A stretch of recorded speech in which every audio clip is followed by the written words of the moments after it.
Hello again, everyone. This is Mary at the Reiki Place, and welcome once again to our deep dive series on the chakras. Today, we're looking at the sacral chakra. The sacral chakra is the seat of our pleasure and fun, and unfortunately, that's too often overcome with the energies of fear, guilt, shame, worry, stress, sadness, and grief. So I hope after watching this video, you'll have some idea of how you can move away from those energies and move back into your pleasure center, into your fun center, and look for a fun-filled life.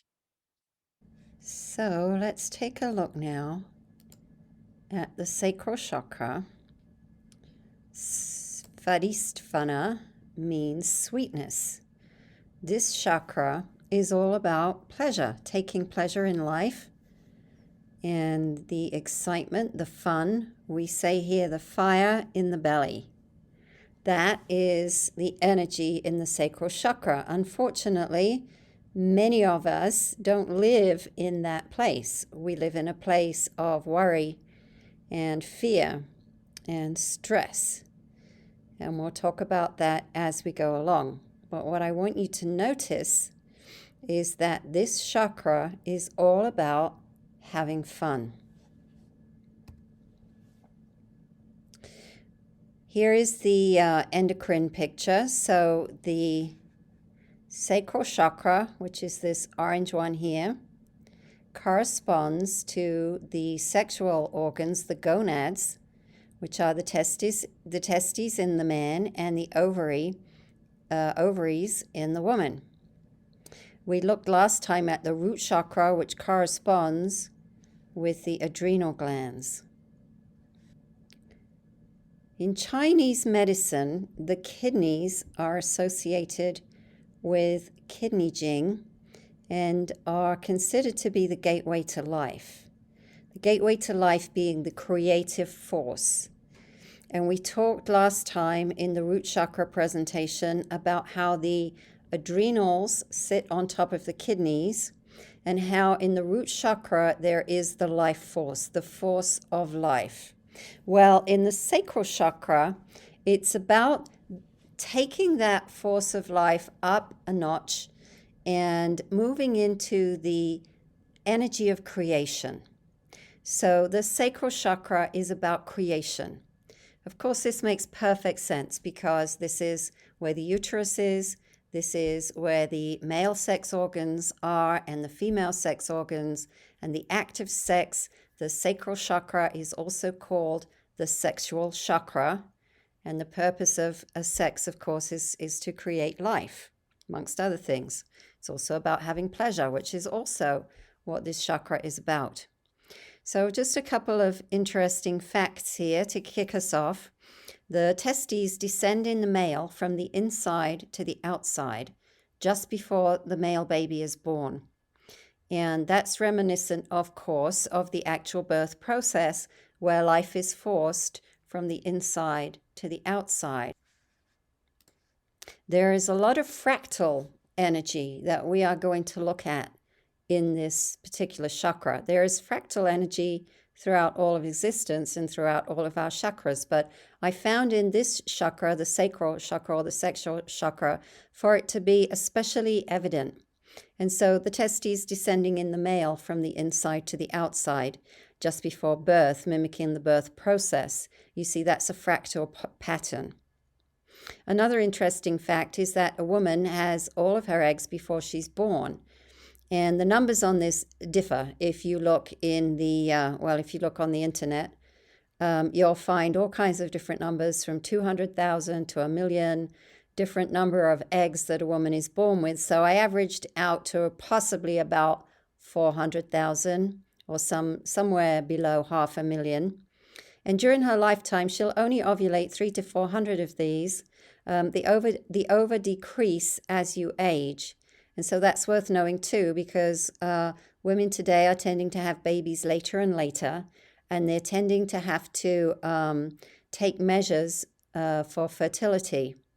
So it's interesting to know that the younger you decide to have your babies, the more available eggs there are, and so the more likely that you'll become pregnant more quickly. I'm not suggesting that you should have babies early, not at all. I'm just mentioning the way that nature works. Going back now to the kidneys and the testes and talking again of fractal patterns, I found this picture to be very interesting. Here on the left is a picture of the testis, a single testicle, and here on the right is a picture of a kidney, again a single kidney, and you can notice they are quite similar in the way that they appear. So we can see that there must be some magnificent design in nature if the kidneys support the adrenals, which are about the force of life, and the testes look similar to the kidneys, which is also about the very creation of life, participating in the creation of life. There must be some magical, magnificent design there. Again here, looking at the ovaries, here's a picture of the ovary and the uterine tube, which used to be called the fallopian tube. You can see that the ovary doesn't quite enter the fallopian tube. And this is going to come up a little later. I will show you the rhythm of nature here. But I just wanted to highlight this for now, that this is why ectopic pregnancy is possible, because when the egg releases from that sac there, the fallopian tube has to catch it. And if it doesn't catch it well, then the egg can fall into the abdominal cavity. And as we go on, I'll be explaining a little bit more about what might be the cause of that, why the fallopian tube might not do its job very well, or maybe a little bit off balance. So you'll remember from the root chakra presentation, if you've seen that one, that manifestation is actually the product of the divine feminine and the divine masculine. And that holds true for anything that we wish to create, whether it's human life, the product of the male and the female getting together, or a project we're working on as an individual, the unification of the masculine and feminine energies within us. Remember we talked about the bringing into creation, the creative principle, the idea spark that generates what it is we're trying to manifest, and then a period of activity or gestation where that project needs to take place. So the example I used, I think, was painting your house.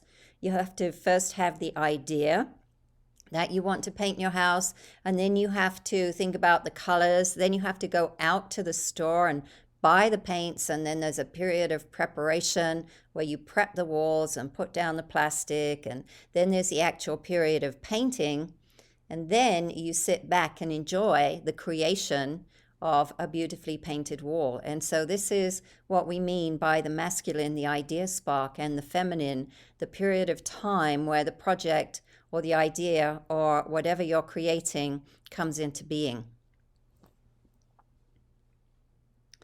Here's a little bit of background on how males and females develop. The embryo has the organs of both sexes, and as it matures, it decides along the way whether to commit to being male or female, but the remnants of the other gender sex organs still exist within us. And in the male, the prostate is the counterpart of the female uterus, the womb. And in fact, there is a part attached to the male prostate, which is called the uterus masculinus, or the male uterus. And so that still exists in men. And the prostate actually has an interesting and important role in creation. And in particular, in the male anatomy, it secretes semen and it plays a vital role in ejaculation. So the ancients knew this, and modern philosophers and metaphysicians are beginning to understand this, that when a man abstains from sex, the more of the sperm get absorbed into the prostate. This is just simple biology. And that in itself can fuel the creativity in the male and inspire the male to become more deeply intuitive, more psychic, if you like. This is one of the reasons why monks, ancient monks, chose celibacy. So there is a very interesting book called the Lemurian Scrolls. This book has been channeled by this man whose name I'm not going to try and pronounce. It's given in the reference slide at the end of the presentation, if you can't read it very well on there. He channeled the Akashic record of the earth. And so this book describes the beginnings of the formation of life on earth. And when life first started beginning to form, we were not in these physical bodies, we were energy bodies. And as the earth was very hot, you see, it couldn't sustain, there was no oxygen, it couldn't sustain life in our form. So the very first life to appear on earth was plant life. And in fact, moss was the very first plants.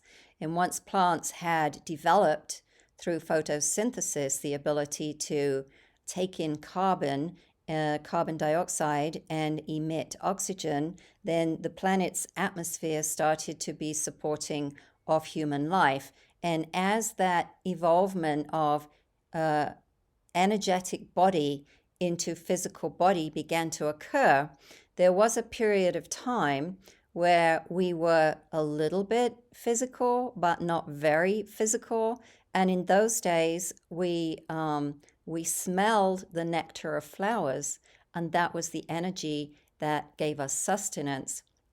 And then over time, our bodies became denser, and then we were able to drink the nectar of flowers, and man lived off flowers and honey.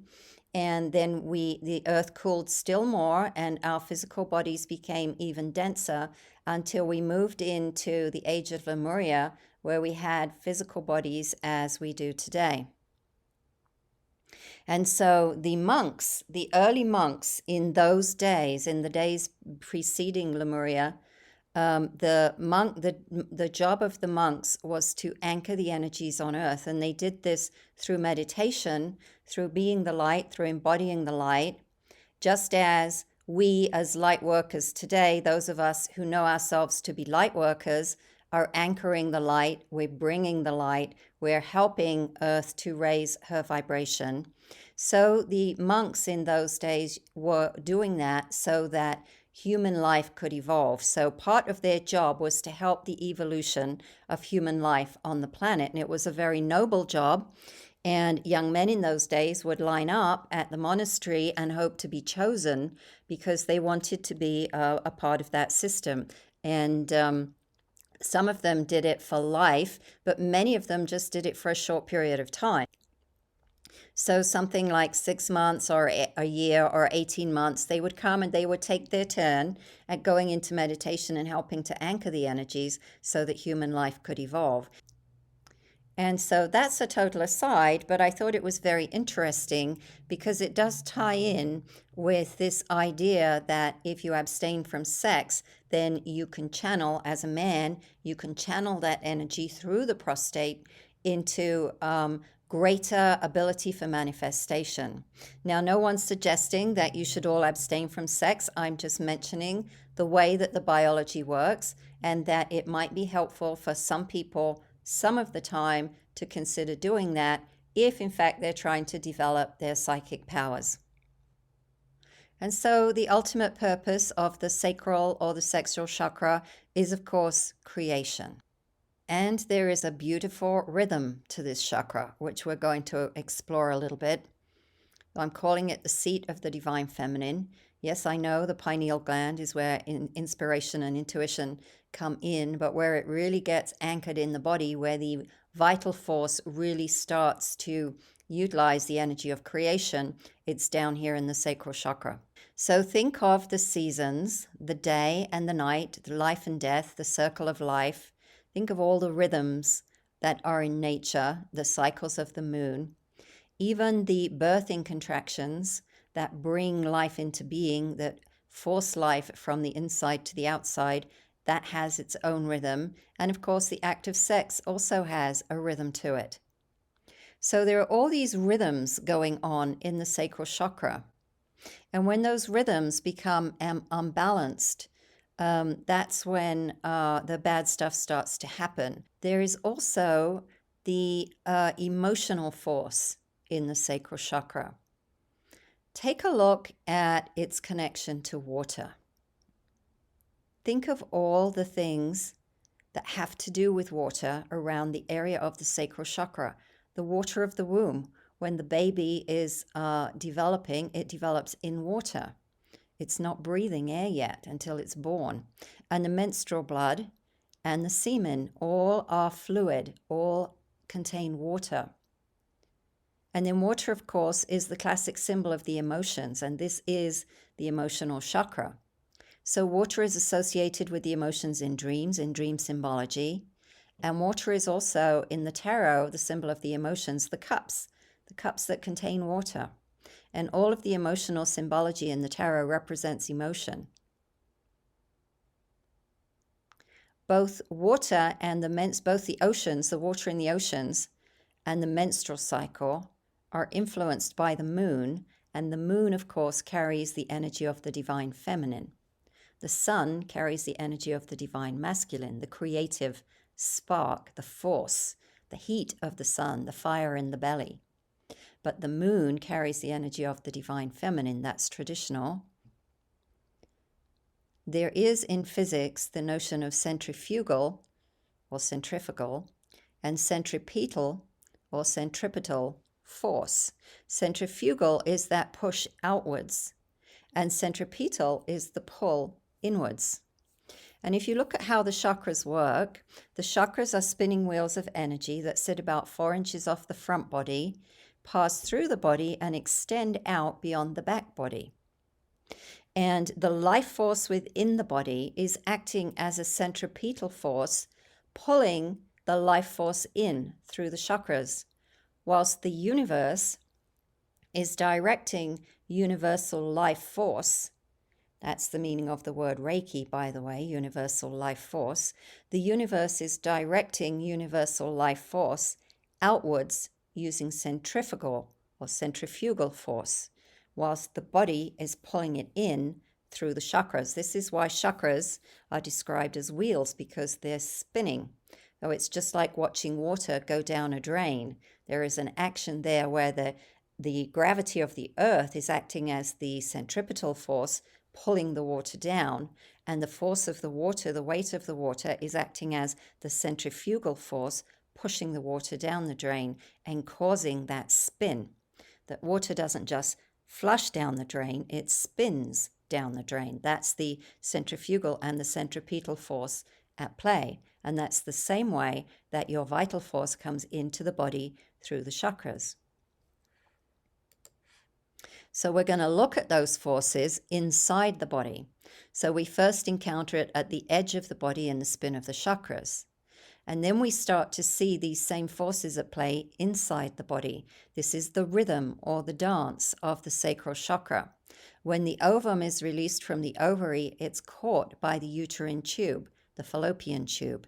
I talked about that in an earlier slide, and I said I'd come back to it. And so there is a centripetal force within the uterine tube and a centrifugal force in the ovum pushing the egg out, in the ovary, pushing the egg out, and then it gets caught by the uterine tube. So when the sacral chakra is unbalanced, you see, when the rhythm of life is broken, when that force is not working correctly, this is where those mistakes can happen.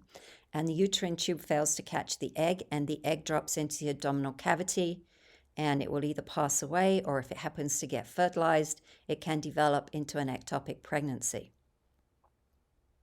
This is also the same force that we see when the sperm finds the egg. So the sperm, you see, the male energy is the centrifugal, the pushing outwards, the energy pushing outwards. And the uterus is the centripetal force inviting the sperm inwards.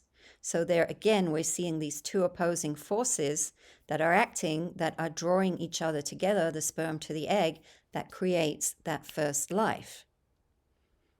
And we see it in the polarity of all male and female positive and negative electrical charges. Your DNA is made up of photons of light, which has an electric charge. This is why they talk about the electric universe and the electric body. And so we see again these two, if you look at the spiral, the DNA spiral, those two spirals that go around each other, there is a force holding them together. And so again, we see the fractal patterns of nature within this chakra. I found this very beautiful. And so here's one of Hermes' principles, the 7 Hermetic principles: as above, so below, as within, so without. And so we're noticing these centrifugal and centripetal forces both outside the body and inside the body. And to me, as I was studying all of this and putting this together for this presentation, to me, this struck me as probably being the most important thing to understand about this sacral chakra, because the sacral chakra is first impacted by stress, by fear, by worry, by shame, by guilt, by all of these negative emotions that knock it out of its rhythm. But the rhythm, you see, of this chakra is so important, not just to our health, not just to healthy pregnancy, to healthy monthly cycle, to delivering a healthy baby. But it's important to everything we do, and it's true for both men and women. We're not just talking about women because women have the babies, because men create the sperm that create the babies. So it's important for men to be in balance here too, especially when it comes to creating a healthy baby, having a healthy pregnancy, a healthy delivery. But it's also true for anything else that you wish to create in your life. If you feel like your life is out of balance, like you are not able to bring about the things you want in your life, then this is certainly one place where you can explore: is your sacral chakra out of balance? Have you lost the rhythm of life itself? Another aspect of this chakra is our personal self-image. And this is true again for men and for women. We're going to look at women on this slide and men on the next one. So for women, it's often fueled by the relationship with the mother, or our relationship towards being a mother. Can we be a good mother? Do we even want to be a mother? How are we confident in choosing not to be a mother? Because you don't have to be a mother to become the goddess, the divine feminine. You don't have to have a physical baby in order to be able to exercise the divine feminine within you. You don't even have to be female. Men can also appreciate the divine feminine within them, and we'll look at that in the next slide. So when you don't have a good body image or a good self-image or a good relationship with the female archetype, with the mother, your mother, or the female authority figures in your life, then it's also true the other way around: relationship with your children as a mother. Then these are the common conditions, and of course there are many more, but this is just a handful to give you the idea: endometriosis, uterine fibroids, miscarriage, ovarian cancer, etc. Even PMS can be associated with an unbalanced sacral chakra. By the way, there are many good homeopathic remedies that will address disturbances of the menstrual cycle, whether your periods are too heavy, too irregular, too painful, etc., etc. I think that homeopathy is much more effective than hormone therapy. So if you are interested in that, reach out to me and I can give you more information. I am a homeopath, and so I can help with those kinds of issues. Now for men, then, disturbances in the sacral chakra, imbalance here, can often be fueled by the suppression of the yin energies. We can call those the feminine qualities of compassion, sadness, grief, and the conflict between wanting to show your compassionate side and yet having to be in a role, perhaps in your job or even in your family, of being the assertive one, the aggressive one, perhaps. And so jobs such as military, police, advertising executive, entrepreneur, all of those jobs where you have to be outward facing, where you have to meet strict goals or, impossibly high goals where you have to really be, right foot forward in the world. And women also take these kinds of jobs as well and can be under very similar pressures. But in this particular slide, I'm looking at the effect on the prostate of this suppressed energy. Because remember, the prostate represents the divine feminine area within a man where he has the uterus masculinus. So illnesses can often show up later in life as a man slows down, because when we're pushing through in our 30s and 40s, we're focused, we're blinkered, we're determined, we're going for it, we're building our life, we're looking towards our retirement and building the nest egg, and we have the responsibility very often of family, where we're providing for our family, and so we're caught up in all of that. And so it's not until a man gets a bit older and starts to really move into those retirement years and maybe slows down that he starts to realize or notice where he has those feminine or yin energies and where he has had to suppress them in order to survive as a competent man in our society. Because it's been a very patriarchal society. And this is not a feminist position. I'm not talking about feminism at all. I'm simply talking about biology here, the biology and the metaphysics, the physics of the yin and the yang energies within us. So please don't take any of that the wrong way. And so common conditions are prostate cancer, testicular torsion, which is twisting, epididymitis, impotency, erectile dysfunction, etc., all of that. And a lot more. Again, that's just a handful. We talked earlier on about the sacral chakra being the pleasure center. And when we deny ourselves pleasure, especially when we deny ourselves pleasure in self-sacrifice to somebody else, then we are playing the archetype of the martyr. And we all do this, and it's a very difficult fine line, because there are genuine cases in our life where we do have to help others. For instance, if we have small children, or if we have elderly parents, or a disabled child, for example, who might be an adult child, and times like that. So it's a very fine balance, and I don't say this with any judgment. We all have to make that decision for ourselves where that fine line is. But when we are sacrificing our own happiness for the sake of making other people happy, we are disempowered. And this is a quote by Anika Waters. She says, "Nothing will disempower a person quicker than feeling they must give up their dreams for someone else's happiness." Now, the opposite of the martyr, which is the negative archetype, is the positive archetype of the emperor or the empress. In the tarot, the Emperor and the Empress, the number 3 and number 4 major arcana cards, are those archetypes of being able to find joy on the earth. So the incarnation, we have the Magician and the High Priestess, the 1 and the 2, which are the spiritual power centers. And then we have the Emperor and the Empress, the 3 and the 4, which are the physical power centers. So we represent the Emperor and the Empress represent those who know how to enjoy life and take pleasure in everything that life has to offer, with the energies of being able to create and manifest any abundance that they require in their life or that they seek in their life, as well as pursuing life with pleasure and fun. Waters says, again, the underlying theme with the martyr is that they don't feel worthy of receiving love. The Emperor and the Empress feel worthy. They are worthy. They know that they are worthy.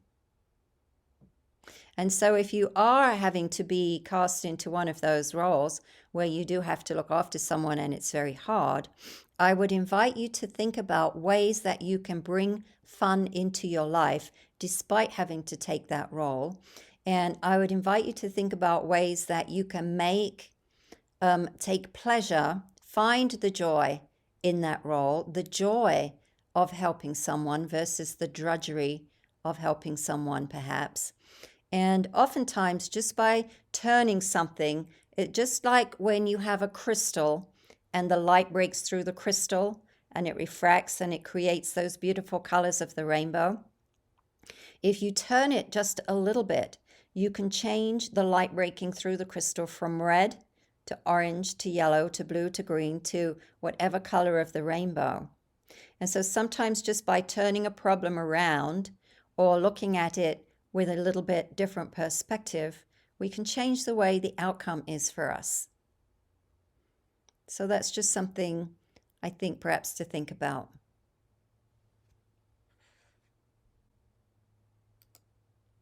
Some affirmations for this chakra. Those of us who've taken Reiki class with me or perhaps with someone else are maybe familiar with this little affirmation that we do, this little meditation prayer that we do in Reiki.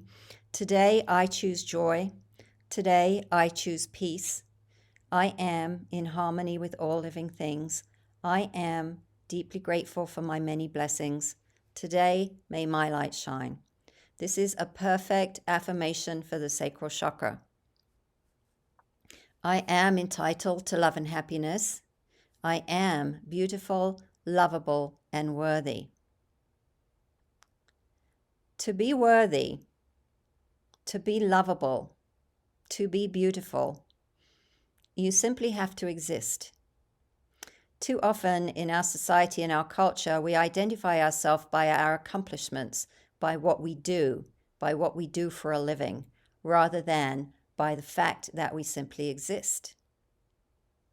I like to think of it this way. When you go out in nature and you look at a bird flying in the sky, you don't say to that bird, "Bird, what have you done to be worthy today?" Like, what have you done with your time today?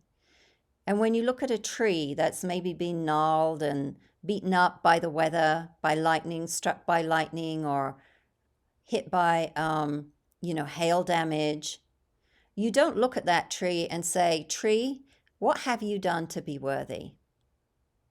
We just accept the things of nature that are part of the natural world. We don't look at a deer that maybe got hit by a car and has a gimpy leg. We don't look at the deer and say, "Deer, what have you done to be worthy today? You're not worthy to be a deer. Look at you. You got a broken leg. What kind of a deer are you?" We don't say that to the deer. So why do we do that to ourselves? Why do we look at ourselves and think, "I'll never amount to anything. I haven't amounted to anything. I look back across my life and see I haven't accomplished anything"? Did you only come here then to accomplish? We came here to be. We are worthy because we exist, because we are perfect parts of nature. And we are the beauty of nature. I release the chains that bind me to worrying about other people. The sacral chakra resonates to the color orange. Orange represents creativity, freedom, independence, and pleasure. Here we confront our own sexuality and our own emotional balance. Here we find healthy sexuality and unhealthy sexual deviation. I talked a bit earlier about some of the issues that can cause imbalance here. Mother issues, issues with children, abuse, and PTSD, all things that rob us of our respect, things that bring us to a place of low self-worth. A couple of other emotions I forgot to put on the slide are shame and guilt. Shame and guilt are huge. I'll talk about them in a minute. And when your sacral chakra is blocked, you feel stuck. You feel sluggish. You feel uncreative. You feel like you're tromping through sticky, sticky mud and you can't quite get your feet up out of the mud. You can't get traction in life. Low libido. You feel in fear. You're afraid. Emotionally depleted. And you might be suffering from grief. So here's the fun slide. Don't take this too seriously. These are just for fun, just ideas. But I believe there is value in learning these kinds of things too. So crystals, the golden topaz, the rutilated quartz, especially quartz rutilated with copper. Copper is a really good conductor and really good for all the energy, conducting all the energy in this chakra. It's also is orange-like color that resonates to the color of the sacral chakra as well. Moonstone because it represents the divine feminine, and remember this chakra is the seat of the divine feminine. There are lots of different color moonstones. Moonstone is most commonly white, but it can also be black or green, and there is an orange version of moonstone called peach moonstone. Also aventurine would be, orange aventurine would be another good stone here.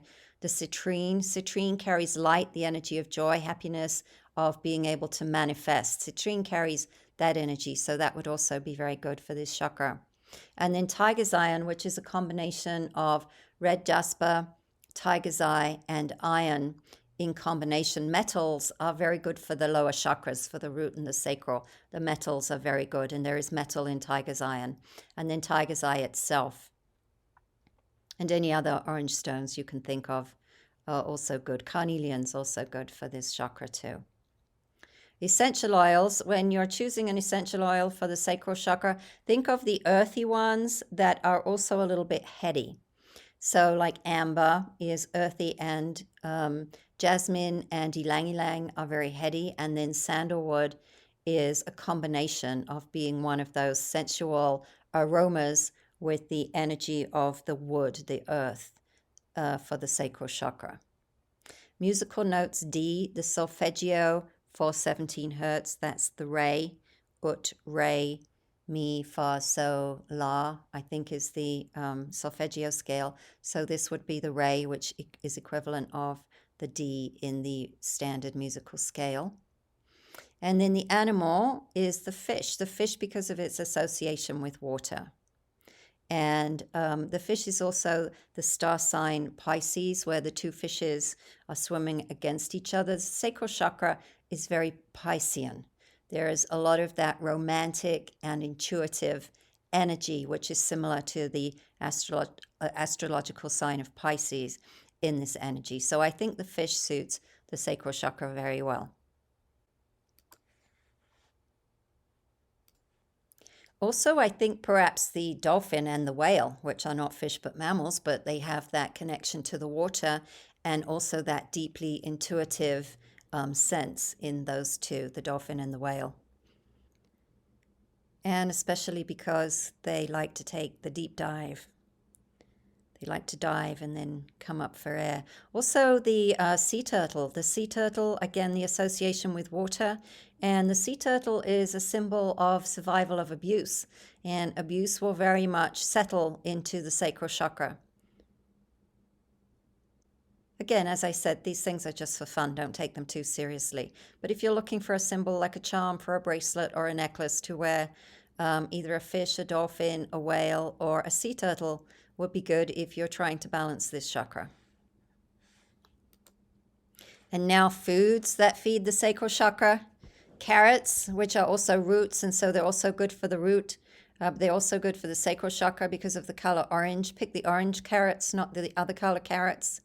Pumpkins, squash, peppers, mangoes, and citrus fruit, and all kinds of fruit that is very juicy, like peaches and citrus, because of the water element in those fruits as well. And then liquids themselves. Water, of course, very, very good. We had a whole slide on water associated with this chakra, so just drinking water, but any kind of liquid will also be good. Foods that nourish the balance in the sacral chakra. And then activities. Think of rhythm, think of passion, think of color, think of creativity, and think of water. So we've got swimming, which is both rhythmic and is in water. We've got painting, which is very creative and uses lots of color. We've got playing with your animals, and this picture that I came across was of a dog tugging on a rope. And if you think of a dog tugging on a rope, he's also got the rhythm there too. They kind of pull back and pull back and pull back. Of course, playing a musical instrument or writing music, creating music of any kind, dancing. And then, of course, we have the act of creation itself, which is both rhythmic and pleasurable, which feeds this chakra.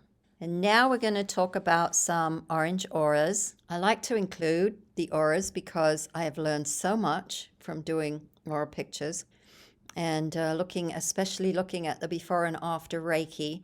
Reiki, remember, is universal life force. It raises our vibration. It reduces stress and raises our vibration. So this is a before and after. You can see that she was mostly orange. There's nothing wrong with having an orange aura. Orange aura is creative and independent, a free spirit. Orange auras, these are people that you cannot tell them what to do. They have to find out for themselves. They want to live their own life. They want to have their own experience. They want to make their own mistakes. And they're incredibly creative people. They enjoy practical things. They enjoy doing things. But they also enjoy creating things. And they can often be musicians or artists, and anything that it requires the powers of the imagination, the creativity, is the orange aura. So a very free, creative spirit.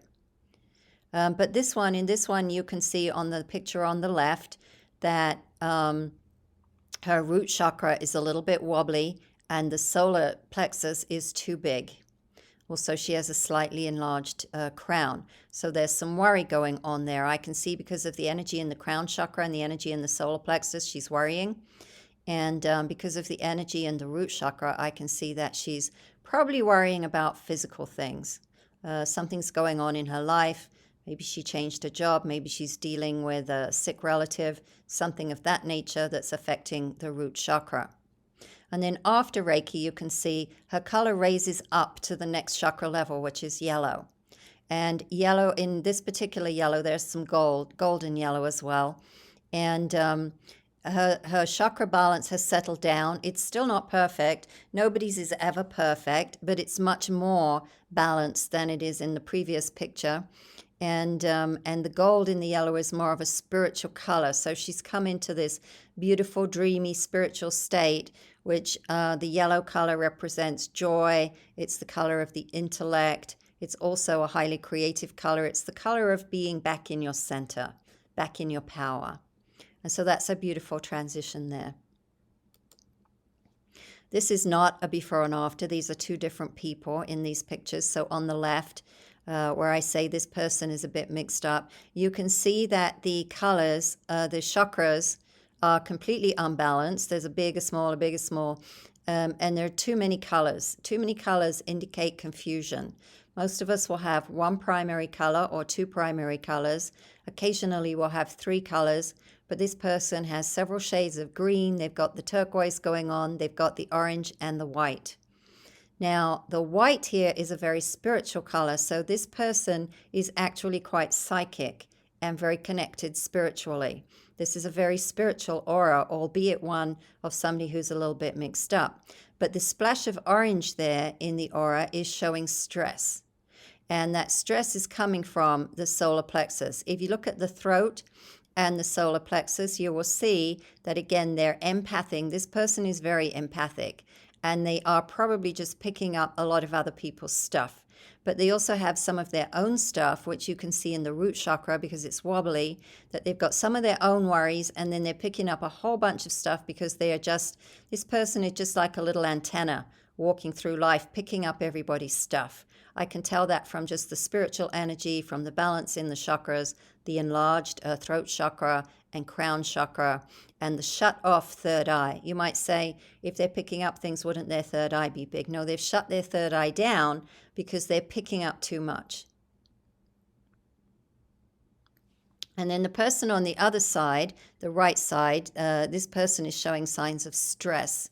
You can tell that because this is a mostly green and yellow aura. So the green, of course, represents independence, new growth, generosity, the compassionate heart, love of nature. And the yellow represents the joy, the intellect, being in one's power. But this splash of orange they're presenting on the right side of their aura, that's the right side where you see the orange. And you can see that the sacral chakra here is the one that is unbalanced, the sacral and the root, as well as the third eye, not the third eye, the throat. as well as the throat. So you can see, again, a little bit of empath, but mostly coming from their own fear center, the sacral chakra. So they're worrying, they're stressing over something, and it's splashing out into the aura, which would otherwise be mostly a green and yellow aura, very beautiful aura. And then on the left, this is an example of a really happy orange aura, a really beautiful orange, gold orange, and yellow and gold yellow. So this person is joyful, they're creative, they're happy, they're excited about life, they're enthusiastic, they get on with stuff, they're sociable, they like to be around people. This person is probably the kind of person that you run into that's always smiling, always has a lovely smile on their face. And you can see their chakras, while not perfect, are quite well balanced. The root's a little tiny. The third eye's a little tiny. But other than that, they're having quite a good life and being in quite a good mood in this aura. And then on the next one, you can see another beautiful orange aura with the golden orange colors as well. But you can tell by the sacral chakra and the root chakra that they're worrying about something. So something has just happened in their life. Something just pulled the rug out from under them. Maybe they have a health condition. Maybe somebody they love has a health condition. And again, enlarged throat chakra too. But so maybe not able to talk about it. Maybe this is something that's going on in their life that they're not able to talk about or express to other people. So they're carrying that energy down in the lower chakras, in the root and the sacral, and that red is splashing out into their otherwise beautiful orange aura. Now, there's nothing wrong with having a red aura either. A red is ambitious, driven, and this is not a dark red, it's a bright red, but it indicates an imbalance in an otherwise primarily orange aura.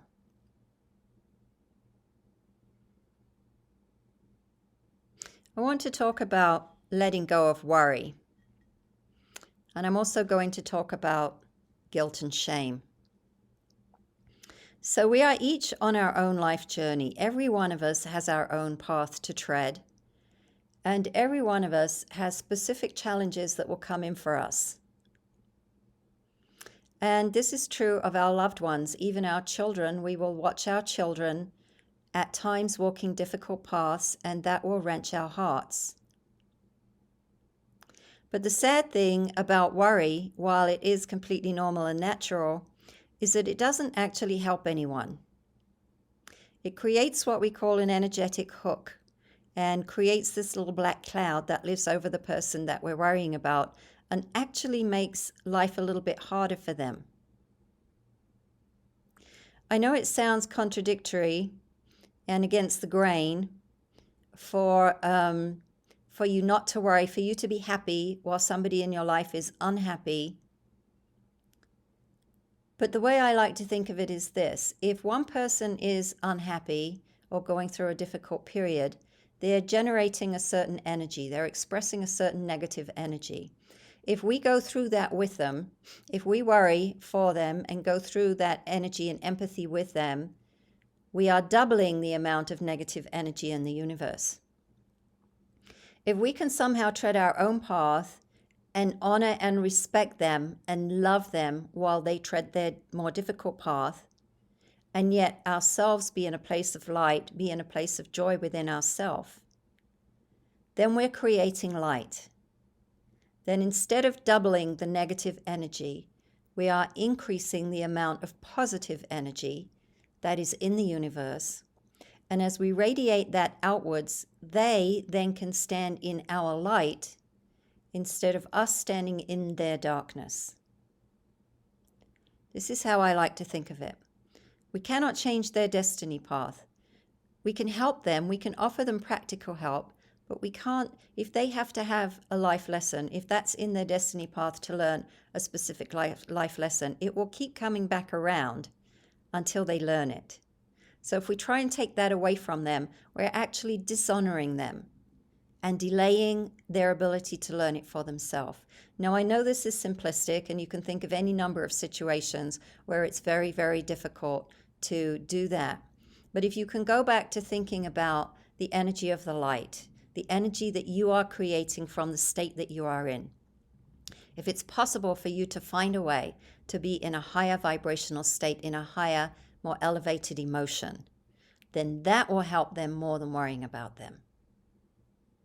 So what I want to take a quick look at is the energies of guilt and shame that we often run into in this chakra, in the energies of the sacral, and especially off the left side of the sacral. And I want to explore with you where some of those feelings come from and what we can do about it.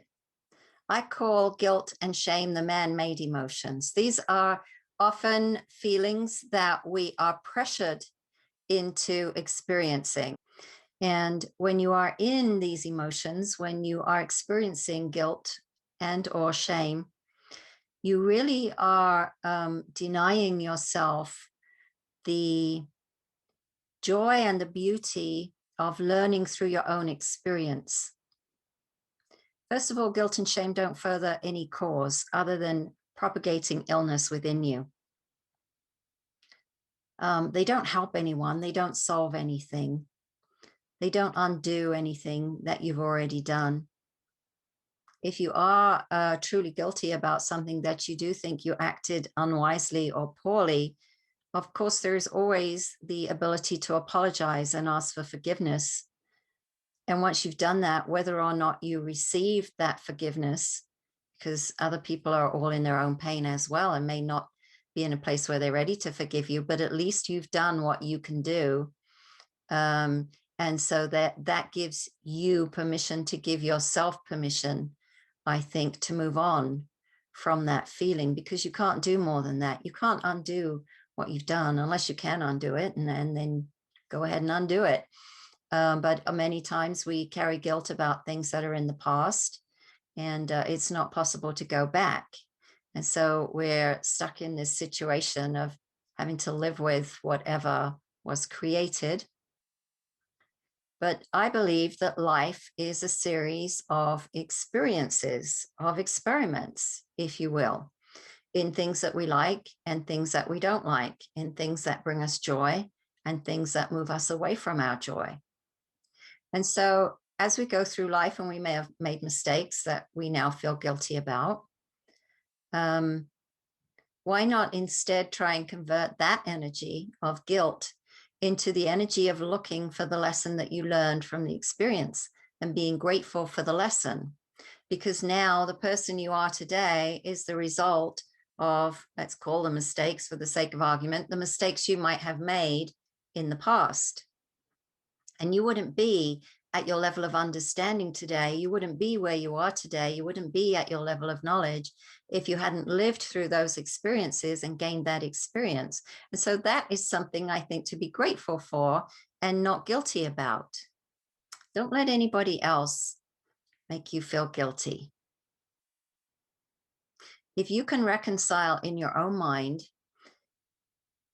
what you did and where you've been and where you've come from, if you can reconcile that in your own mind and be at peace with it, then be at peace within yourself and don't let others disturb that peace. Many times what you feel guilty about, other people have already forgotten about anyway, or other people never held you accountable for in the first place. It's your own inner feelings of insecurity that is putting you in that place of feeling guilty. So it's not really worth it, is it? Not really worth it to ruin your joy, carrying perpetual feelings of guilt for things that you can't change and for things that you learned from. And that brings us into the emotion of shame. I don't think anyone should ever be ashamed of anything. Easy to say, hard to do, right? Especially a lot of the shame that we carry and a lot of the energies in the sacral chakra are the result of things that happened to us that we didn't have control over, and not things that we on purpose did for purposes of upsetting someone.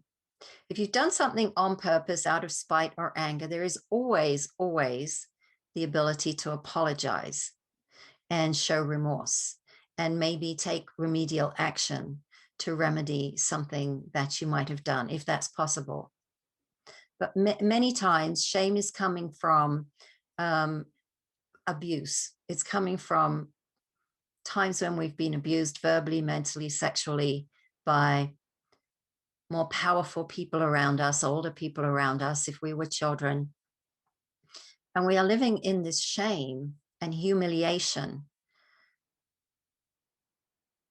But it wasn't something that we were capable of avoiding. And it wasn't something that we got into on purpose.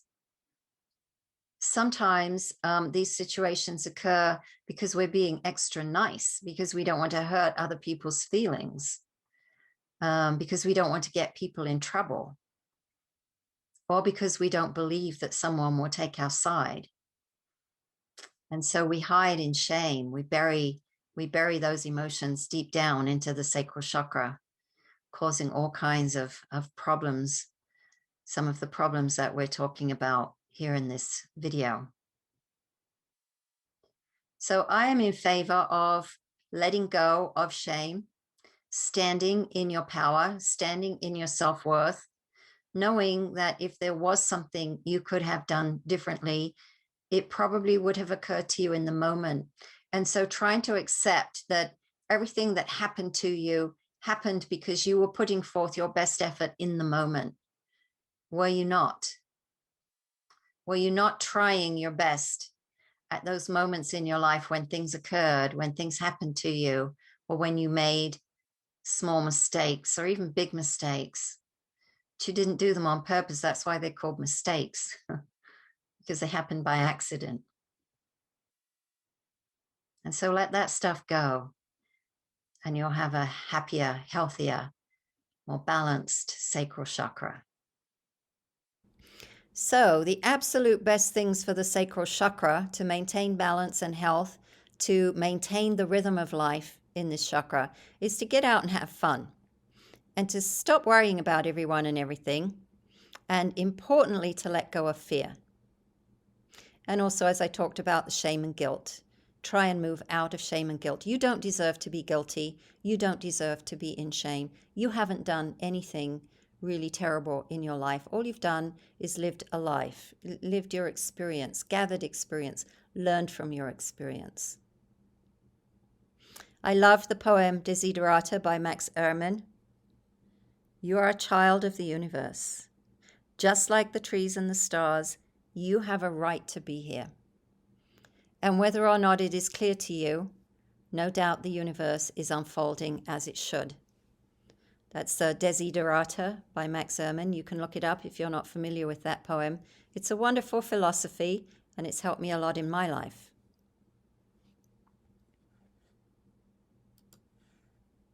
Here's my basic information. If you're interested in getting in touch with me, mary@thereikiplace.us, that's my website. And there's my phone number, 719-314-5974. Thereikiplace.us is my website. And here, of course, are the references that I used to create this presentation. So much fun to read different books.